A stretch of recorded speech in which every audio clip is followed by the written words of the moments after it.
mis queridos amigos, compañeros del Twitter me dicen, milagros, que le pongan el audífono a León, te está paseando. Sí, pues son tácticas de los políticos. Varias cosas serias ha dicho hoy día José León, representante Perú Posible. Por supuesto, hemos invitado a Glatzer Tuesta, director de IDL, que además tiene varios reparos. De inmediato le voy a dar la bienvenida para que no nos gane el tiempo. ¿Cómo está, Glatzer? ¿Qué tal, Milagros? ¿Cómo estás? Bienvenido al programa. Primero quiero preguntarle por su reflexión personal. Usted acaba de escuchar a 3 congresistas, al señor José León, a Mauricio Mulder y a Víctor Andrés García Belaúnde.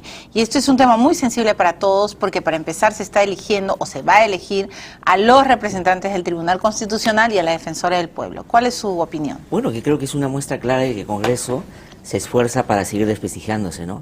O sea, yo creo que lo que ha pasado aquí y las preocupaciones que ha expresado por lo menos el señor León dan muestra de su poco interés por fortalecer las instituciones y bajo la lógica de que el acuerdo debe primar y que la institucionalidad esté en el respeto de los acuerdos, lo único que están haciendo es privilegiar sus intereses particulares y dejar de lado instituciones tan importantes. Fíjate que han pasado 2 cosas importantes hoy. Este audio, y que ha dado muestras claras de una repartija, no se puede llamar de otra manera, y el Tribunal Constitucional acaba de fallar un caso importantísimo. Sí, claro. Entonces, es tan importante el Tribunal Constitucional para que no solo esté en manos de estos congresistas, sino para que elijan desde esa perspectiva que han elegido. Ahora, ¿no? pero queda claro, Glatzer, que por lo que he estado escuchando y he estado conversando con muchos políticos, que Gana Perú obviamente quiere el control del TC. Bueno, sin duda, ¿no? Sin duda. Además, digamos, pone por lo menos de los 3 a 2 operadores políticos. El señor Cayo Galindo, su oficio último es ser asesor de Víctor Isla. El señor Víctor Mayorga, que es embajador en Cuba y ha sido congresista en el periodo anterior del partido de gobierno.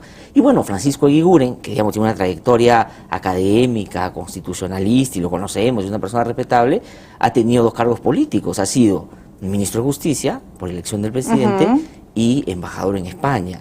Es decir, hay un problema y un interés de... Bueno, querían poner a Cateriano, no olvide eso. Bueno, sí, claro, pero lo vetaron, y lo vetaron, digamos, los sectores que tienen animadversión con él por, digamos, su trayectoria política también. ¿Cuánto le preocupa a Glatzer que este mensaje que da José León me preocupa? ¿Quién ha pasado el audio? Porque esto era una sesión muy reservada. Pero perdón, bueno, era la discusión sobre nuestro defensor, digamos, sobre nuestro tribunal. Los congresistas creen o parten de un punto que me parece a mí inaceptable. Ajá. Uno, primero, que son dueños de las instituciones, por lo tanto, ellos lo organizan como les parece. Y en segundo lugar, lo organizan o lo hacen a espaldas de la población. Está bien, uno puede estar en contra de que graben una sesión que inicialmente era secreta, pero ¿por qué tenía que ser secreta? Los ciudadanos no tenemos el derecho de saber qué perfil están buscando, qué tipo de criterios han establecido para poder elegir a los mejores.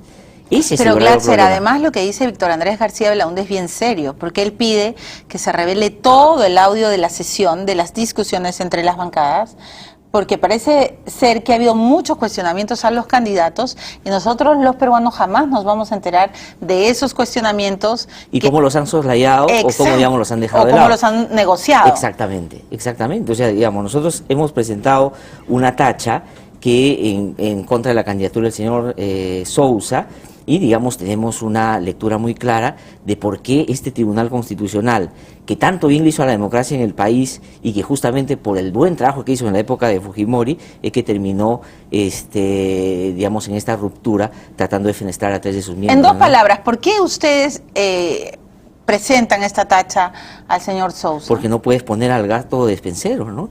Es decir, el señor Sousa no solo ha defendido políticamente y legalmente a Alberto Fujimori y a cuanto corrupto había en la década de los 90, sino ha demostrado en su trayectoria política que utiliza su cargo para intereses muy particulares.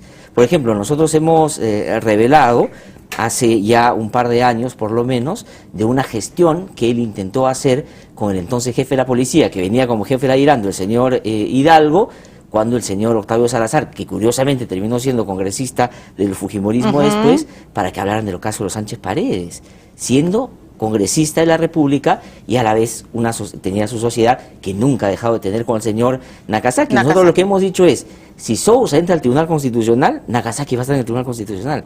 Es evidente, pero no solo eso. O sea, usted cree, tengo que ir a la pausa, pero sí, para comprender bien el pensamiento de IDL, ¿usted cree que si Sousa entra es para garantizar en el futuro situaciones con Alberto Fujimori? Bueno, y todo lo que en los 90 pasó y a lo cual él la defendió política y legalmente, ¿no? es evidente.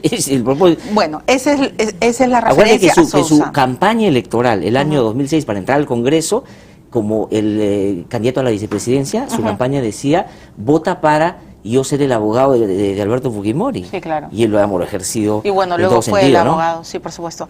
Voy a ir a la pausa y por favor luego hablemos de los otros miembros Sí, claro. de la Defensoría. Y sí, pues yo estoy de acuerdo con lo que me están diciendo en Twitter. Esto es realmente un escándalo. Y yo voy a repetir las palabras que dijo el señor León. Aterrados y desencantados estamos los peruanos, no ellos. Francamente, qué feo lo que está sucediendo en el Congreso. Y sí, señor León, yo no creo que los periodistas y la gente que levanta su voz esté buscando cerrar el Congreso. Eso es lo último que nosotros buscamos, porque ya pasó una vez y levantamos nuestra voz en ese tiempo, aunque éramos minoría, para que nunca más vuelva a suceder. Pero bueno, me voy a la pausa y regreso con Glatzer Tuesta, director de IDL. Todas las preguntas. El Pleno acaba de aprobar, esa es la información que nos acaba de dar en interno Lourdes Paucar, la interpelación para el ministro Cateriano. O sea que esto, bueno, en fin, ahí está. Para el señor Cateriano no vive sus mejores horas, ¿ah? Después del audio Luz Verde y después de Nadine, ¿no es cierto? Dicho sea de paso, hoy día en Twitter decían, Nadine habrá dado luz verde para que mañana en el Congreso se elija a los miembros del TC y de la Defensoría del BCR. O sea, ya imagínate a lo que hemos llegado, ¿no? Bueno, pues es que se presta para todo, ¿no?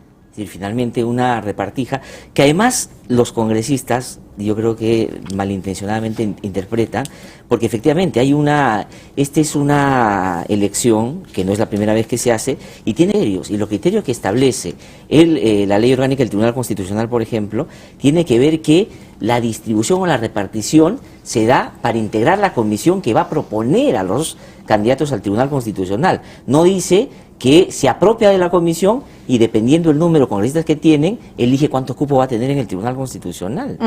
Le están preguntando en Twitter, y eso he leído últimamente en varias redes sociales, ¿por qué el IDL solo está tachando a Sousa? No, ¿Por qué no habla de los candidatos del nacionalismo? Bueno, ¿Por qué no hablan de Pilar Freitas? ¿Por qué solo se enfocan y están obsesionados es que nosotros con Sousa? hemos hecho críticas, digamos, a todos, a la mayoría de los candidatos.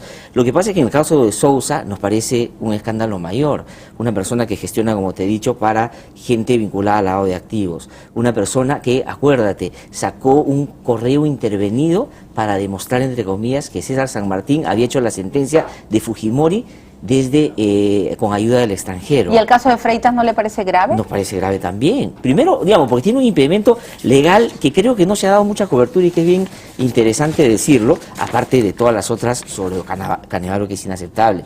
Cambiar un estatuto para quedarse, pero además para distanciarse de quien lo puso ahí y no reconocer que ella representa una institución, es realmente una vergüenza. Es decir, ¿cómo una persona puede terminar en el tribunal, en la Defensoría del Pueblo? Además que se supone, como hoy día ha recordado Víctor Andrés García Belaunde, que el presidente de la fundación era el presidente de la Corte Suprema. Así es. Y cuando ella cambió, ella no era presidente de la Corte Suprema, no. Ella era representante del ministro de Justicia. Pero hay una incompatibilidad que plantea la ley orgánica de la Defensoría del Pueblo para quien debe ser elegido o elegida como defensor o defensora.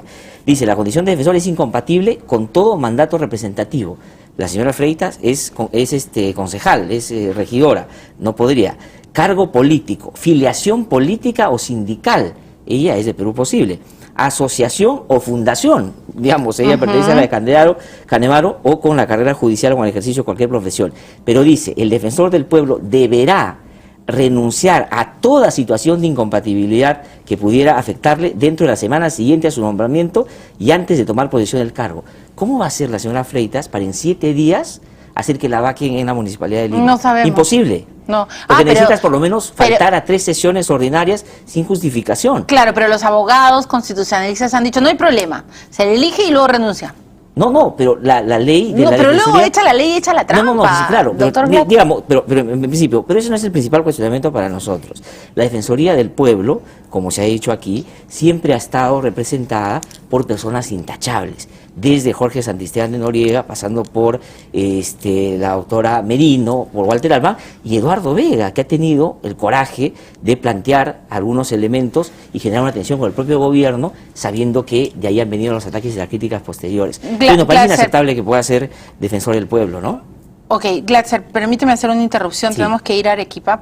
Glatzer, nos gana el tiempo y en Twitter te están preguntando varias cosas. Los fujimoristas, sobre todo, te dicen que por qué tachas, que ustedes siendo defensores, Marta Chávez te acaba de hacer esta pregunta en Twitter, ¿por qué tachar a un ciudadano que simplemente ha sido abogado de otros ciudadanos? Si ustedes son defensores de los derechos humanos, pues mal harían en tachar a quienes el derecho a la defensa. Bueno, pero el señor Sousa tiene todo el derecho de dedicarse al ejercicio de la abogacía como quiera, pero no tiene por qué aspirar al Tribunal Constitucional.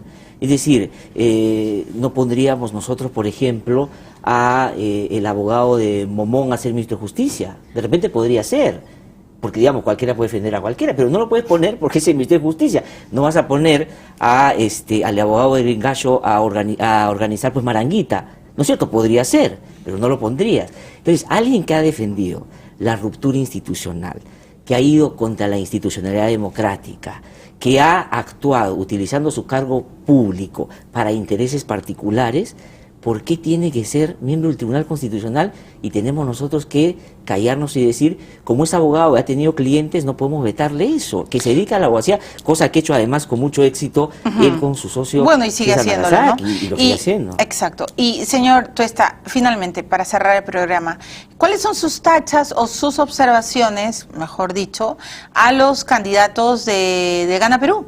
Porque obviamente... Bueno, yo te he mencionado algunos. Creo que Cayo Galindo y creo que Víctor Mayorga, que no tienen, desde nuestro punto de vista, la talla para ser miembros del Tribunal Constitucional. No tienen las credenciales profesionales. No tienen, y van a ser operadores políticos del gobierno, sin duda. ¿Y para qué cree usted que el gobierno quiere el tentáculo sobre el TC? Mira qué causas van a llegar al Tribunal Constitucional. Por favor. Te digo, va a ir lo de la ley del servicio civil, del servicio militar voluntario obligatorio. Va a ir el caso de Antauro puede regresar. Eso, es decir, Antauro hay varios también, temas, por claro. supuesto. No es o sea, que no nosotros seamos ingenuos, creamos, ¿no? O sea, nosotros lo que creemos es que esta es la peor elección que se ha dado en el Tribunal Constitucional. Usted vota porque mañana el Pleno diga, no, tenemos que volver a hacer porque el pueblo peruano se ha dado cuenta de la repartija. Eso puede ser, o elegir a los que menos cuestionados están. Por ejemplo, como dice Vitocho, uno por uno. Claro, el señor Sardón tiene una posición, creo que tiene mucha cercanía ideológica con el fujimorismo, pero no es Rolando Sousa y no tiene los antecedentes que él tiene. Y lo ha propuesto el fujimorismo. ¿Por qué no votar por él? Por Francisco Eguiguren y por el señor Blume, por ejemplo. Esos tres podrían entrar. Bueno, lo que están diciendo en Twitter es que Blume, Sardó y Eguiguren deberían de renunciar. Yo también creo. Es decir, yo no sé si Francisco Eguiguren, a quien yo conozco en términos personales, se sentiría bien teniendo al lado a gente como Sousa. La verdad es que yo me imaginaría que no. Bueno, muchas gracias, Glatzer, por tu presencia en el programa. Y yo me despido, tengo que cerrar porque yo tengo ya 12 y ¿cuánto es? 8. Se acabó el programa, si no me levantan como ayer. Perdón a Virgilio Martínez, pero nos ganó el cierre. Así que mis disculpas y va a venir otro día para hablar más en extenso.